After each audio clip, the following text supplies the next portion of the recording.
is premarital counseling and also marriage counseling. Why are married people afraid of counseling if they're going through struggles? And why are those who are planning to get married not seeking premarital counseling? Premarital counseling is very important. It's like, you live in the United Kingdom. If you want to get on the road, to get your driving license, people spend a lot of money. You're a former driving instructor. People spend a lot of money to get on the road. They live on the road. It takes time. Now, if you want to get married in this country, sometimes people can just get to the civic hall and then the same day they are pronounced married. So, how can we help our people so they don't get into marriage without information, without knowledge? Yeah, that's a big whole, that's a meal. I think with the premarital counseling, really, it's about just to find out where people's minds are. Okay, what I might think as a healthy relationship might be totally opposite to what my husband would have thought is a healthy relationship. And I think it's important to just eke out from people where they are, to make sure that they're sort of aligned in the beginning, because that is the foundation. That is the that's the start. And I think it's also really important also to deal with some of the baggage that we might be bringing from our own separate lives, because two different people coming together, sometimes from different cultures, from different experiences of family, of who is the boss, who does what in the home, how tasks are split. Well, I don't do this, but he should do that, and she should say this, and she should go there. So I think it's really good to find out, get all of that stuff out early, so that people can start, level out the playing field a little bit. Why do people not want to do it? Most times because as humans we're arrogant. We don't want people to tell us anything. We don't want correction. We don't want people to see our flaws. In there is fear of, well, are they going to know about this thing? Or are they going to know about that thing? So I think it's a combination of ignorance, arrogance, fear. But I do think it's really important to sort of get people started on the right path by making sure we get some of those difficult questions and conversations out of the way before they jump into a whole life together. I'll go with that as well. I think it goes back to everything we've been saying. You both need to have a standard. You both need to be coming from the same place. How do you know that? You have a conversation with people who've been there, done that, got a t-shirt. I think it's important to talk to people who've been married, whose marriage you see, and you know they're Christians. You might even want your marriage to be like theirs. Why not have a chat with them? Find out what they do, how they do it. Just for me, I think it's really important to have a chat with many advisors, like I said before, make victory sure. And it's important that you talk to people who've been there, who can tell you, avoid this, do this more, get this going. It's not going to cost you. Some people charge. In most churches or most places, it's free. You just need an hour of your time, or even more, depending on the needs. Depending on the needs of what you need. Like Gilda said, I'm African, she's West Indian. We're from two completely different places. It's important to have those conversations before, because I don't know, this is like when we are children, circumcision. Where I come from, we circumcise our boys. Gilda's like, you're not doing that to my son. And I'm like, okay. And so I was like, oh, yes, we are. I'm like, okay, honey. That is a non-negotiable. I explained it. And it's fine. But our grounding is the word of God. We knew what we were coming into. It wasn't just, a marriage is not just for now. It's forever. I don't ever plan to marry anybody else. No, this is my wife for life. Yeah? And I think it's important to recognize that. For me, it's one of the goals you need to set. How long do you want to be married for? Forever, ever. Forever and ever. I grew up in a single parent home. Gilda grew up in a single parent home. I never want my children to go through that, ever. No. So for me, it was always a target. When I get married, it's going to be forever. There's no back door. So I think premarital marriage prepares you for that. It lets you know, actually, you're going into this thing. It's not just for 3 months. It's not just for 4 years. It's not just for the wedding photos. Okay? It's forever and ever and ever. And I think you discover that, because some people get fluffy butterflies and they're happy, it's all great. They don't realize that actually you're going to be with this person forever. Yeah. When you do a premarital Good, class, the bad, it prepares you for and the ugly. Prepares you for all the other subjects we can talk about. Money is a big issue, causes more divorces than anything else. Sex, some people get married, they don't have sex with each other before. I know some churches where that happens, yeah? So, how do you deal with that? Are you both going to be happy after the event? Or is it just the one person who's going to be happy? Those are the kind of things we need to. Those are the things you have to discuss. We're adults. We're not children. We're adults. You need to be able to, your finances, your communication, your sex life, your relationship with your parents, the in-laws, the in-laws, your relationship with your, nobody comes everything. Nobody tells Gilda something and then she believes them above me. So those are the kind of things that needs to be discussed before you get married. Now, do you think the church has failed? Because before, we used to hear divorce in the world. Now today, we've got divorce in the church. Right in the church, that's included in the pastors are getting divorced. So do you think the church are failing to prepare people for marriage? Personally, I am not qualified to answer that question. That's a good one. I can't. I know where I've come from. I know the standards that we work with, we work to. I've got my views about church in general, but I really do not want to go there. No, that's a discussion for maybe another time. Personally, that's just me. I don't know what Gilda's going to say. I like that. Let's see around. I think, and when I say the church here, I'm talking about, I'm going across all. This is not I go to this one, that one, the other one. Let's go back to God's church in terms of what God intended for church to be. I think in some circumstances, divorce is not new. Let's just start there. Divorce was way before our times. Back in the Bible, we can read about it. It's not something that we invented in this new age, in this new world. And I think we have to go back to just calling people back to the standards of the Bible. And I'm not going to point any fingers at any church. That's not for me to do. Judgment is God's, not mine. But I do feel like sometimes we allow things that should not be allowed. And we see things, and because we're either too busy, because a lot of church leaders are busy. They're either doing a full-time job and then leading church on the side, or they're just busy because there's too many issues going on. And I don't think a lot of the information that needs to be given to people at the time that they need it is always done so in a timely way. I wouldn't go as far as say church is failing people. I think people are failing to be grounded in the Bible, and they're failing to be open and honest.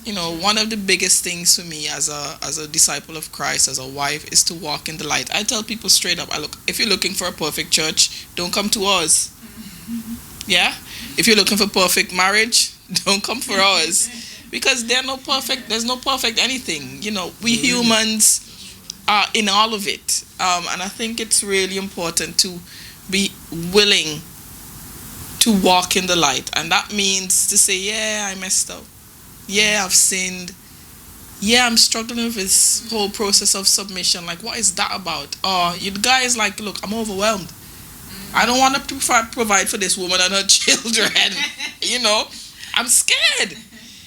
But it's giving people a space where they can share those things and not feel ashamed, not feel judged, not feel like they're a failure. But just understand, look, we're on the journey. Our mission is heaven. Yeah, let's try and get as many of us there as possible. But those are my views on that. That's good. That's good. So that point is really strong because it's giving people the opportunity to be able to share their struggles and then providing the solutions. So as opposed to just saying, okay, shutting them off, and a lot of that happen is where people are struggling but they're afraid to share. The room is not being given for them to share. If they do share, then they're scrutinized because it's like, oh, you got to be perfect. What's perfection? You did that. So we've got to be able to allow people to share what they're going through, give time for that, make room for that, and then provide solutions. Correct. But you also mentioned about marriage after marriage. Oh yeah, marriage counseling. We missed that. Those Sorry. who are already married. Yes, and they start to go through some rough patches. And it's interesting. I was thinking of a couple. It just came to my mind a few minutes ago where Gilda and I are actually having a conversation with them now. They've been married about 2 years, and she's always worked. She lived in her father's house. She was looked after. She didn't need to worry about anything. And then they got married. She had a child. 2 years later, she's got another child. She's now at home. He goes to work. She's expected to cook and to clean. Excuse me? She's a professional. Yeah. So 2 years not working, having children. Now I'm here, having to look after the home. And for me, there's so many marriages going through stuff like that. And because we're proud, because especially for the men, ego gets in, and they say, I don't need anybody. But what I'm so proud about this couple is they're able to call us and say, Gildas, could you guys come around? Can we have a chat? And we went there, we sat down with them, we were able to come to some compromises, reminding them of why they got married in the first place. Reminding them of, what's the one thing you love about him? What's the one thing you love? Because we forget. Oh, yeah. Because we're going through so much, we forget. So it's again reminding the battle them. Of life, we forget. So what are the two things you love about your husband? Tell me. What's the two things you love about her? Bringing them back to the positives. And then now let's deal with what the challenges are. And then finishing off with some positives. Those kind of things you get when you're meeting people who've been there, done that, got the t-shirt. Okay. So, we're seeing these guys, we're seeing them once a month as us and when we can. And again, for me, it's all about that marriage discipleship. Whereby you're not just married and you go and you fly, you go into the sunset. You become perfect. You go into the sunset. No marriage works like that. No. You need that relationship. You need the couples in your life to talk to challenge each other with, to encourage one another with. And that's just a little example of something we're going through right now. And there's hundreds of couples like that. There's thousands of couples like that. And they don't have any. One of the things that keeps me going is this phrase that says, "These two shall pass." That phrase that "these two shall pass."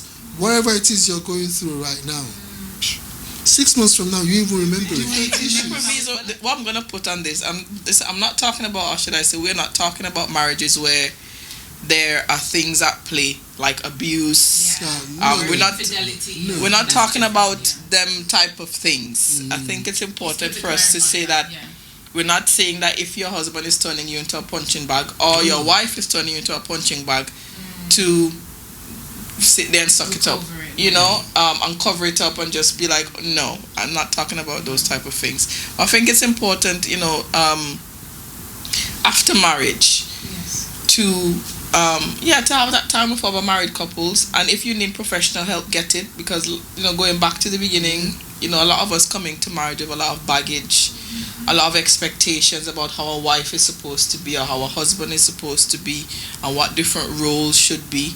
And then if two people are not on par, like those first 2 years, oh my gosh, that's when a lot of marriages die. Oh yeah. And it's always finance. like number A one. lot of the time. Yeah, or roles, or who should be doing what, or I want this, or he wants that, or Who washes up? who washes Take up. out the bin. Little Are you gonna help things. me? That's exactly what we had to deal with Yeah, this We had couple. to- Little Yeah. things. Early Yeah. stage. But we did as well. Yeah, We had to- But We have to- communication is key. Yeah. yeah. Yeah, we just sit and It's talk. normal. And People it's saying to break up people, you're over not who's crazy. gonna It's do the normal. things. Yeah, It's normal. yeah. And It's those normal. were the kind of things we had to talk to them about. Yeah. Like, she's okay. like, I tell him to take the bill, he doesn't take the bill now, and That's always a he eats and he just leaves his plate. And she's grown up in a home where, with her father, they had a house help. She didn't have to do a lot. And again, those are the kind of things that we were discussing, we're encouraging them, and it's there. They'll look back 5 years from now and have a laugh. They say, why did we even fight One over of our first plates? biggest arguments was how to change a nappy. Yes. We had I a kid you not. massive I dust talk up. about, because me, I'm like, right, mechanical, right? You do this, you do that, it's done. My husband, no. He will get the nappy, he'll throw it up. He'll throw the baby up. Then the baby might pee. I'm like, what are you doing?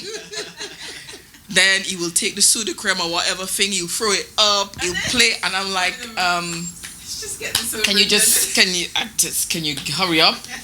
And I'm standing like tapping my foot. I'm like, this is not how it's supposed to be done. And he's looking at me like, relax. And the worst thing you can say to any woman when she's stressed is, relax. So one of our biggest bust-ups, and I will always go back to that, is over how to Changing change. nappies. Can you imagine if we'll be like years later? What caused your argument? Why are you now divorced? Well, Yeah. The nappy got changed. We just did it differently. We had fun. I had fun with my boy while changing his nappy. Yeah. And it's just about that. It's the little things like that people need after marriage. Yes, surrounding themselves with people like you're saying, and I think that's a really good point. Just having conversations with other couples. Yes. Yeah, it makes a Instead of isolating, difference. because when you isolate yourself and you're just having a conversation with you, and you're trying to figure it out, you're trying to put, and it's difficult. I think married couples definitely need each other. Oh, yes. Share those goods and the bads and know how to overcome them. Agreed. Before we come to the end of our program, and I believe that you are getting some concrete information here, not just information, but also the application of information, which is very, very important. So before we come to the end of the program, I'm just going to ask one question to each. First to Sam, I want just to tell you, to tell our audience, everyone who's listening to us, what advice can you give to those people that are preparing to get married? Just one advice that you can give. The second question I'm going to ask Hilda, what advice can you give to those that are already in marriage? Just one advice.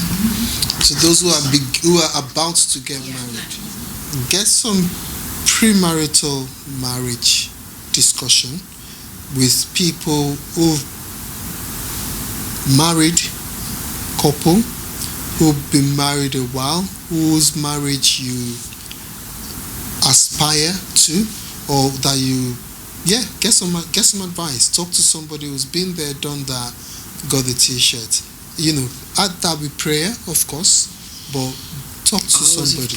Talk to somebody. Very, very important, because you cannot do it by yourself. You just can't. You need people. We're social animals. We need each other. We are. We need each other. It's a need. It's not, it's a need. So you really, really, really, really need to talk to somebody before you go ahead. Get some advice. So when you're in the hot water already. I think for me, for when couples are already married, I think it's really, really important to be open, to be honest, but not use that as an opportunity to be horrible. Honesty with love. Love covers a multitude of sins. The Bible tells us this already. But being open and honest in the sense that you're using that open and that honest communication to make your marriage better and stronger. And get with people. I believe, iron sharpens iron in so many different ways. I believe that we need other good examples in our marriage, whether we are looking to somebody to inspire or looking back to somebody to bring up, to say, actually, it's fine, you'll get over this. Or we're looking to somebody to say, we're at an impasse now, we don't know what to do. Help. But also going back to the manual, which is the Bible, staying grounded in the word, staying grounded in fellowship with good, strong Christian people, and just pray. Pray for your husband, pray for your wife. It's so important. But yeah. Very important to pray for each other. That's so true. Very important. Lot. That's the icing on the That's the ice. Wonderful. Thank you so much. It was wonderful having you, and we look forward to having you again on some other sweet topics that we can explore. So thank you so much for sharing your life, your experience, and just your love for seeing marriage succeed. Thank you very much. Thank you for having us. So we look forward to having you once again here on our Marriage Success Program Studio Talk. Thank you.